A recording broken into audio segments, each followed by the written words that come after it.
পয়গম্বর আরবি রাসূলুল্লাহ সাল্লাল্লাহু আলাইহি ওয়াসাল্লামকে সাহাবায়ে কেরাম জিজ্ঞেস করলেন, ইয়া রাসূলুল্লাহ মা হাদিহিল আদাহি ইয়া রাসূলুল্লাহ। পয়গম্বর আরবি রাসূলুল্লাহ সাল্লাল্লাহু আলাইহি ওয়াসাল্লাম, ও আল্লাহ তাআলার রাসূল,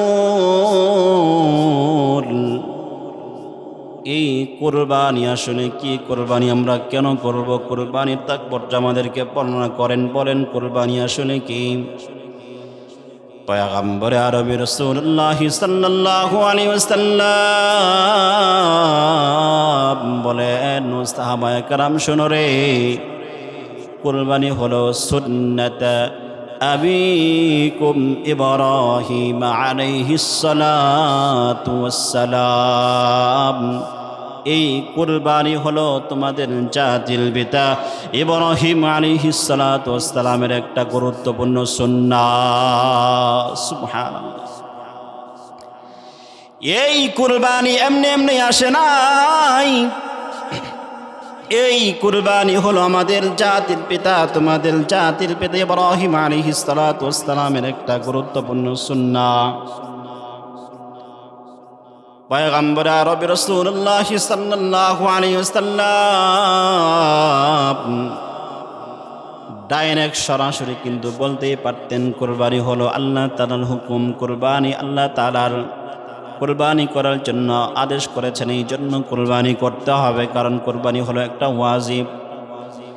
এই কথা না বলে পয়গম্বর আরবি রাসূলুল্লাহ সাল্লাল্লাহু আলাইহি ওয়াসাল্লাম কেন সরাসরি বললেন এটা তোমাদের পিতা জাতির পিতা ইব্রাহিম আলাইহিস সালাতু ওয়াসসালামের একটা সুন্নাহ। এইখানে দুইটা বিষয় বোঝার আছে রে ভাই। একটা বিষয় হলো পয়গম্বর বলেছেন সুন্নাত আবিকুম ইব্রাহিম, এটা হলো তোমাদের জাতির পিতার সুন্নাহ। তার মানে পয়গম্বর আরবি রাসূলুল্লাহ সাল্লাল্লাহু আলাইহি ওয়াসাল্লাম নিজেও স্বীকৃতি দিয়েছেন আমাদের জাতির পিতা হলো ইব্রাহিম আলাইহিস সালাতু ওয়াসসালাম। কথা বুঝেন নাই? তিনি নিজেও স্বীকৃতি দিয়েছেন, বলেছেন, কোরআনের ভাষার সাথে নিজের কথাকে মিলিয়েছেন যে তোমাদের জাতির পিতাকে ইব্রাহিম আলাইহিস সালাতু ওয়াসসালাম। বাংলাদেশে পেশ আছে না? পেশ আছে না বাংলাদেশে? কোরআনের হুকুম বাদ দিয়া, কোরআনের কথা বাদ দিয়া আমরা আমাদের মন অনুযায়ী মন ঘর একজনকে জাতির পিতা বানায় ফেলছি, এরকম আছে না? ইব্রাহিম আলাইহিস সালাতু ওয়াসসালামের পরে এই পর্যন্ত দুনিয়াতে বহু বহু মহা মানুষ আসছে রে ভাই। কারো ব্যাপারে আল্লাহ তাআলা একবারও বলে নাই উনি তোমাদের জাতির পিতা, এরকম কথা আল্লাহ তাআলা কোনো সময় বলে নাই।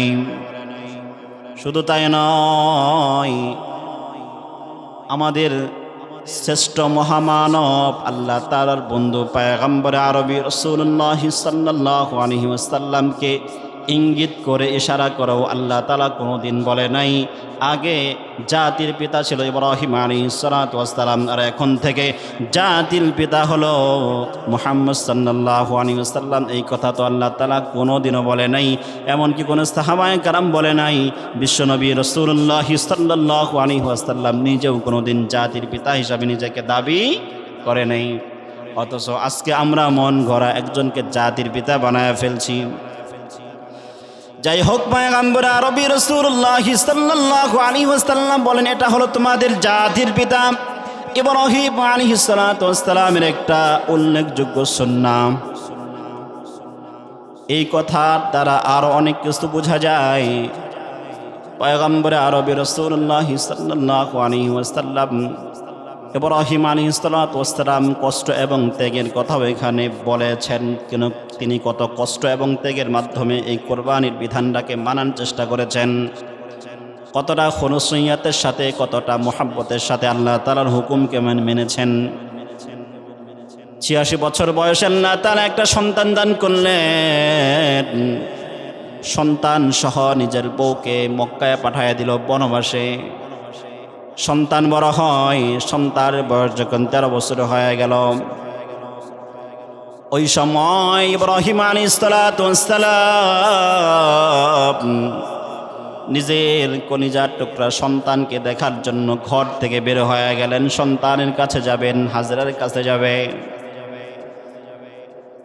আল্লাহ তাআলা হুকুম করলেন, ইব্রাহিম তুমি তোমার সব থেকে পছন্দের বস্তু তথা তোমার সন্তানকে আমার রাস্তায় কোরবানি করে দাও। সন্তান কোরবানি করবেন এই মাকসাদ নিয়ে তুমি মক্কায় রওনা হয়ে গেলেন। মক্কায় পৌঁছাইলেন। পৌঁছানোর পরে দেখেন আজ থেকে বহু বছর আগে যে হাজরাকে একটা মরুভূমিতে বনবাস দিয়া গেছিলেন, ওই মক্কা এখন আর সাধারণ কোনো মরুভূমি নয়, একটা শহর হয়ে গেছে, দোকানপাট হয়ে গেছে, বিশাল মানুষের সমাগম। ওই মক্কা নগরীর মানুষকে বলেন, ও মক্কা নগরীর মানুষ, তোমরা কি আমার সন্তান ইসমাইলের ঘর চেনো? হাজরার ঘর চেনো? মক্কা নগরীর মানুষ দেখাই দিলেন, ওই যে হাজরার ঘর, ওইখানে জানো, ওইখানে হাজরা এবং ইসমাইল থাকে। পয়গম্বর আরবি রাসূলুল্লাহ সাল্লাল্লাহু আলাইহি ওয়াসাল্লাম বলেন যে ইব্রাহিম আলাইহিস সালাতু ওয়াস সালাম গিয়ে দাঁড়িয়েছেন হাজরার ঘরের সামনে, সালাম দিলেন। সালাম দেওয়ার পরে ইসমাইল নিজেই একেবারে ঘরটা দরজা খুললেন। খোলার পরে তাকায় দেখেন একজন মানুষ দাঁড়িয়ে আছে, যেই মানুষের গায়ে যেই জামাটা পরিধান করা, সুন্দর একটা পাঞ্জাবি, লম্বা পাঞ্জাবি বা জুব্বা পরে তার সামনে একজন মানুষ দাঁড়িয়ে আছেন। তিনি চিন্তা করলেন, এই লোকটার গায়ে যে সুন্দর একটা জামা পরিহিত অবস্থায় লোকটা দাঁড়িয়ে আছেন, পরিধানরত অবস্থায় লোকটা দাঁড়িয়ে আছেন, ঠিক এইরকম একটা জামা তো আমাদের ঘরেও আছে। যেই জামা পরে আমার মা অনেক রাত ওই জামাকে চুমু খেয়েছে, অনেক রাত সেই জামাকে সাথে নিয়ে ঘুমাইছেন। সেই জামার মোহাব্বত আমার মা কোনোদিন ভুলতে পারে নাই। আমি দেখেছি আমার ঘরে যে জামাটা ঝুলন্ত অবস্থায় আছে, সেই জামা জড়িয়ে ধরে মা অনেক সময় কান্না করেছেন। আমি যখন জিজ্ঞাসা, মাম্মা এই জামা ধরে তুমি কান্দো কেন, কেন কান্না করো? আমার ইসমাইল আলাইহিস সালাতু ওয়াস সালাম বলেন, তুমি এই জামা ধরে কেন কান্না করো? তখন হাজরা আলাইহিস সালাতু ওয়াস সালাম বলতেন, এই জামার সাথে তোমার বাবার স্মৃতি মিশে আছে। তোমার বাবার একেবারে গায়ের ঘাম পর্যন্ত, শরীরের ঘাম পর্যন্ত এই জামার সাথে লেগে আছে। এটা তোমার বাবার জামা, তোমার বাবা তো এখন আমার কাছে নাই, এই জন্য এই জামাকে আঁকড়ে ধরে আমি আমার জীবন যাপন করছি। ইসমাইল আলাইহিস সালাতু ওয়াস সালাম বলেন, আমি দেখলাম খেয়াল করে যেই জামাটা আমার ঘরে আছে, ওই একটা সেম জামা পরে বাহিরে একটা লোক, সুন্দর লোক দাঁড়ায় আছেন, পূর্ণিমার চাঁদের মতো চেহারা, মাথায় পাগড়ি। আমি চিন্তা করলাম এটা মনে হয় আমার বাবাই হবে। ইব্রাহিম আলাইহিস সালাতু ওয়াস সালাম বললেন, তুমি কে? তুমি কি ইসমাইল? বলে, হ্যাঁ আমি ইসমাইল। ইব্রাহিম আলাইহিস সালাতু ওয়াস সালাম বলেন, আমি তোমার সম্মানিত পিতা ইব্রাহিম। বলার সাথে সাথে ইব্রাহিম তার বাবাকে জড়ায় ধরছে। জড়ায় ধরার পরে ইব্রাহিম আলাইহিস সালাতু ওয়াস সালাম বলে, সন্তান যাও যাও, মিনার বাজার, ওইখানে যেতে হবে, ওইখানে একটা দাওয়াত আছে অথবা কোনো একটা কারণে ওইখানে যেতে হবে, চলো যাই। ওইখানে সন্তানকে এনে মিনার বাজারে চলে গেল। যাওয়ার পরে সেইখানে বলতেছেন, قال يا بني إني أرى في المنام أني أذبحك فانظر ماذا ترى। ও আমার কলিজার টুকরা সন্তান,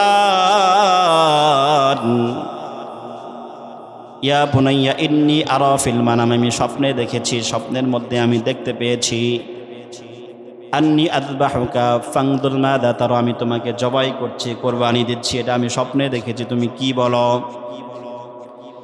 ইসমাইল আলাইহিস সালাতু ওয়াস সালাম বলেন, পিতা ও আমার সম্মানিত বাবা,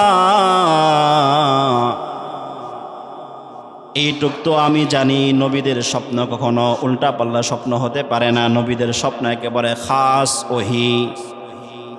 নবীরা যেই স্বপ্ন দেখেন সাধারণ মানুষের স্বপ্ন, নবীদের স্বপ্ন এক হইতে পারে না। নবীদের স্বপ্ন মানে আল্লাহর ওহী, আল্লাহর কথা।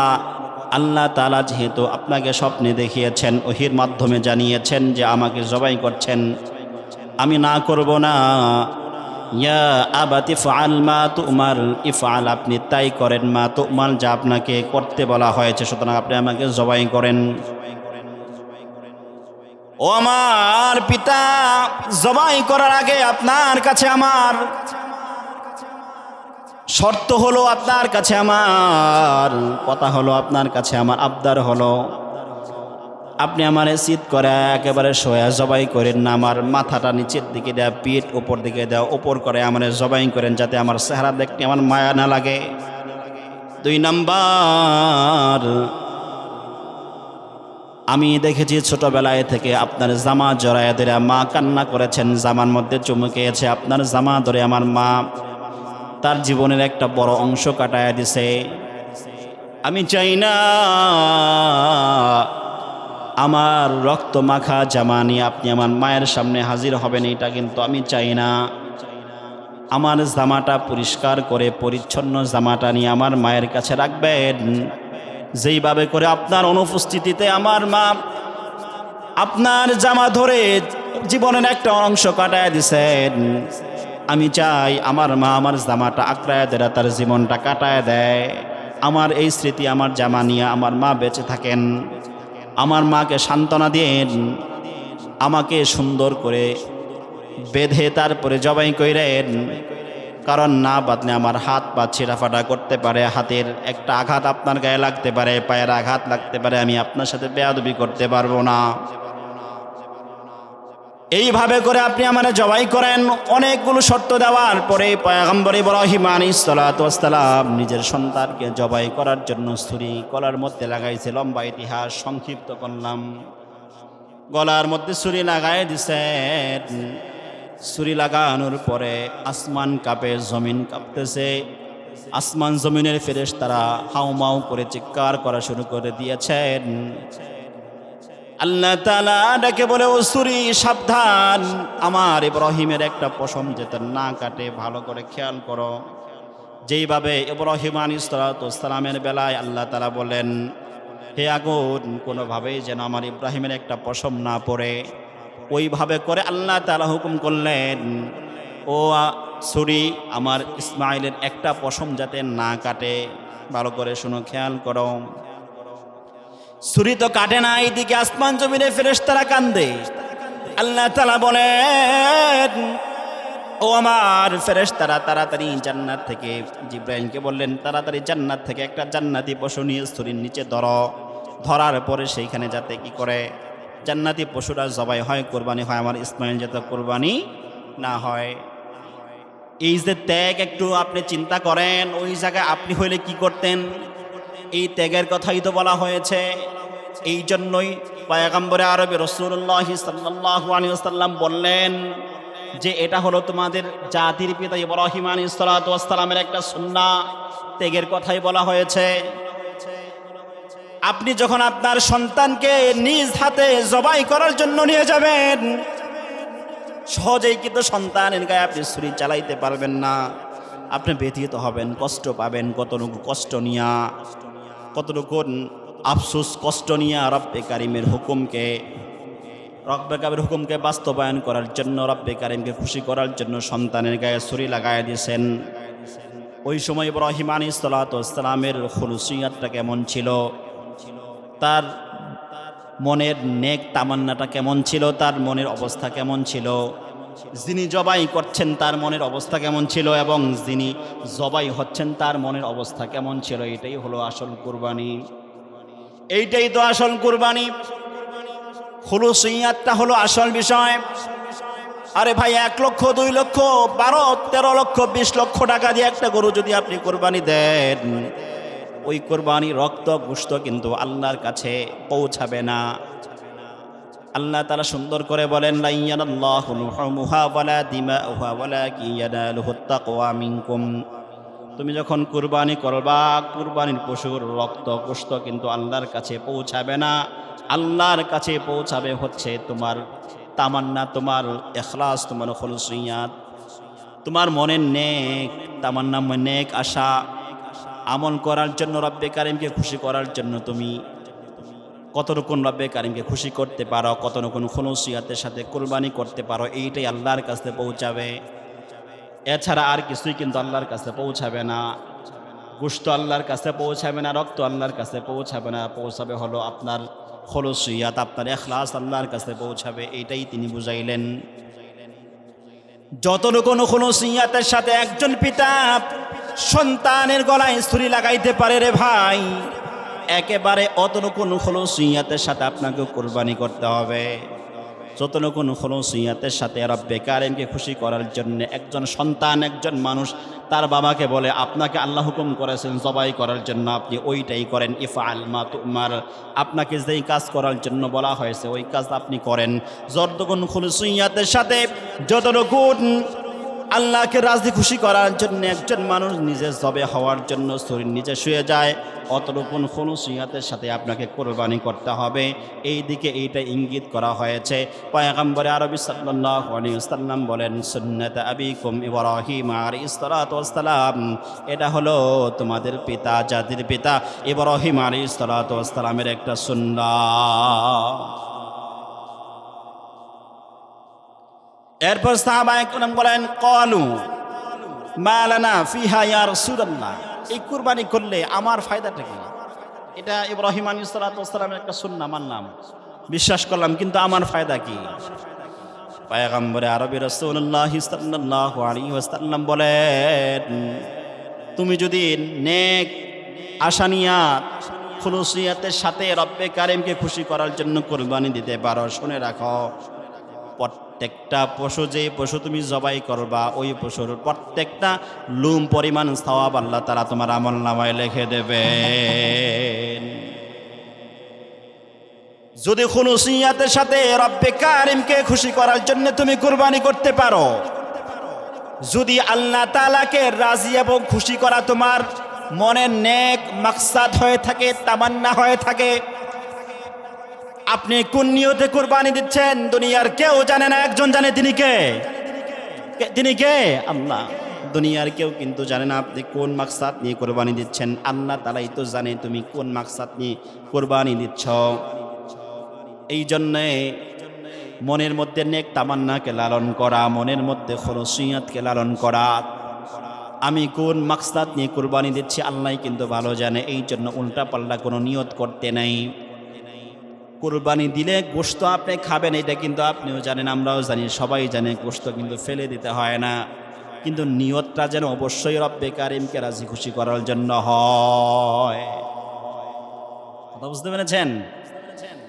পয়গম্বর আরবি রাসূলুল্লাহ সাল্লাল্লাহু আলাইহি ওয়াসাল্লাম বলেন,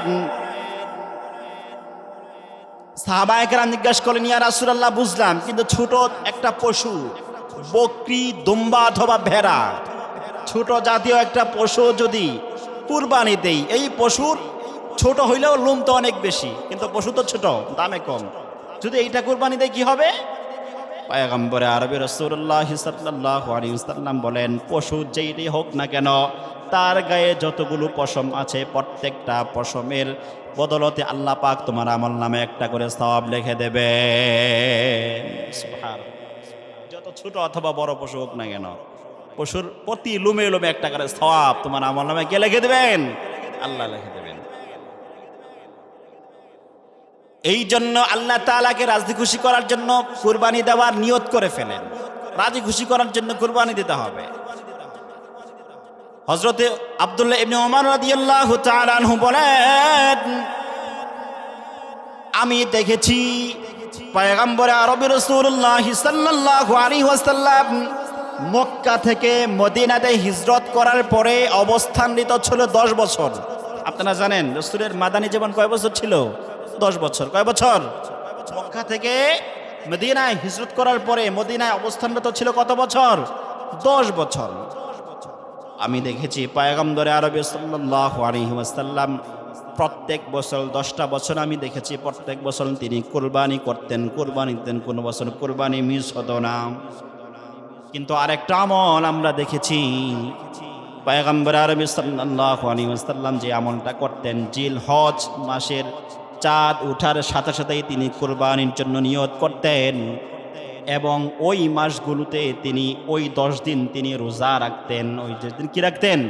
রোজা রাখতেন এবং হাত পায়ের নখ কোনো সময় কাটতেন না। এটা হলো একটা উত্তম আমল।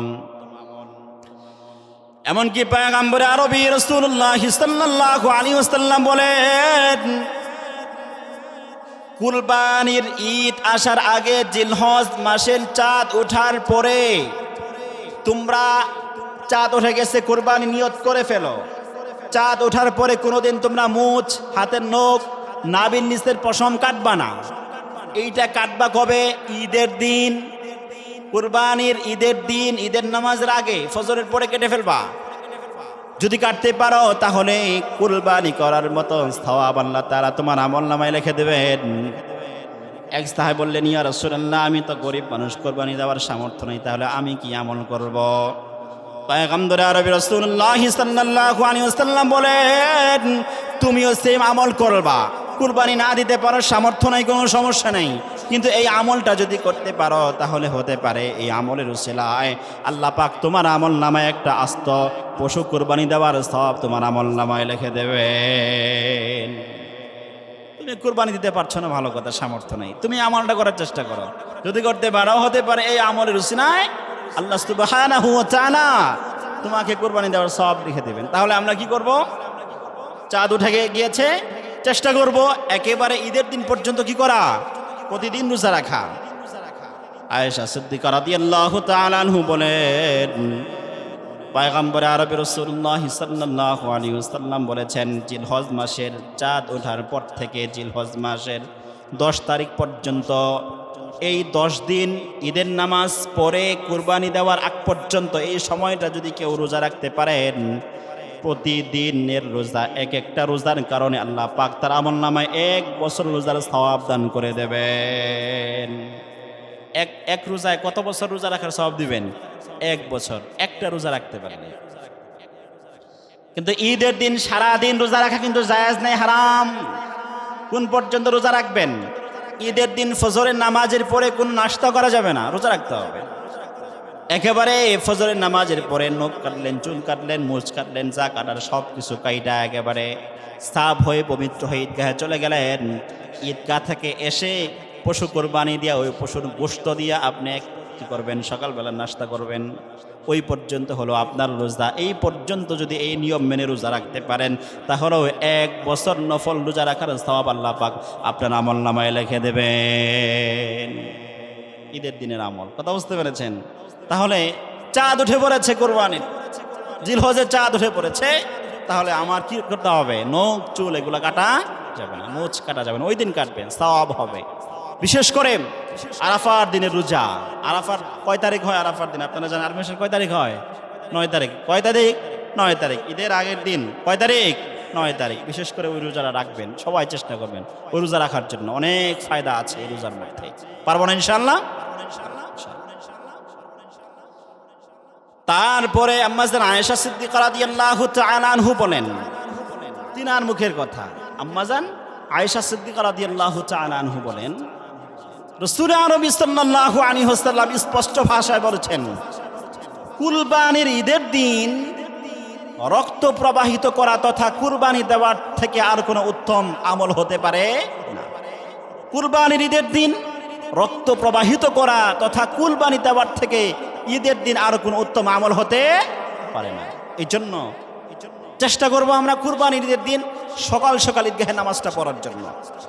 কমিটি যারা আছে তারা চেষ্টা করবে সকাল সকাল ঈদগাহে নামাজ পড়ানোর ব্যবস্থা করা, যাতে ফজর নামাজের পরে পাক সাফ হয়ে গোসল করে সুন্দর করে নামাজে যাওয়া যায়, এসেই কুরবানিটা দেওয়া যায়। কিন্তু কুরবানিটা দিতে হবে কিসের পরে? নামাজের পরে। ভুলেও ঈদের নামাজের আগে কুরবানি দেওয়া যাবে। মান দাবাহা ক্বাবলা আস-সালাতি ফাইন্নামা আসাবা লিনাফসি ওয়া মান দাবাহা বা'দা আস-সালাতি সুম্মা নুসুকু। একেবারে হাদিসের কথা, রাসূল বলেছেন যে কুরবানির ঈদের দিন কুরবানির নামাজের আগে যদি কেউ কুরবানি দেয় সেই কুরবানি হবে না। কিন্তু কুরবানির ঈদের দিন কুরবানির নামাজের পরে, কুরবানির ঈদের দিন ঈদের নামাজের পরে যদি কেউ কুরবানি দেয় সেটাই হচ্ছে উত্তম তরিকা, এবং এই কুরবানি আল্লাহর পর্যন্ত কি পৌঁছাবে, এই কুরবানির সওয়াব পাওয়া যাবে। তাহলে কি কুরবানি আমরা ঈদের আগে দিতে পারবো নাকি? নামাজের আগে দেওয়ার কোনো সিস্টেম দেওয়া যাবে না, ওই সময় কুরবানি করতে হবে। সুতরাং ঈদের নামাজটা আমরা যত সকালে পড়া যায়, যেহেতু কুরবানির গোশত দিয়ে খাওয়া রাসূলের সুন্নাহ আদর্শ, ওই পর্যন্ত রোজা রাখা। ঈদের দিন সকালবেলা নাস্তা মাস্তা তো সবারই খাইতে মন চায়, এই জন্য চেষ্টা করবো সকাল সকাল যাতে কি করা যায়, ঈদের নামাজ পড়ে কুরবানি করে তাড়াতাড়ি গোশত দিয়ে ভাত খাওয়া যায়। ওই পর্যন্ত রোজা রাখলে 1 বছর রোজা রাখার সওয়াব আল্লাহ পাক আপনার আমলনামায় কি করবেন, লিখে দেবেন। কথা ঠিক আছে? চেষ্টা করবেন ইনশাআল্লাহ। তারপরে হচ্ছে আরো কিছু উত্তম আমল আছে কুরবানির দিনে। কুরবানি করার সময় খুলুসিয়াতটা কেমন থাকবে, কুরবানি করার সময় ইখলাসটা কেমন থাকবে। কুরবানি করার সময় আমরা তো চেষ্টা করি বড় একটা গরু কিনে কুরবানি করার জন্য, কিন্তু গোশত এবং রক্ত এগুলো তো আল্লাহর কাছে পৌঁছাবে না।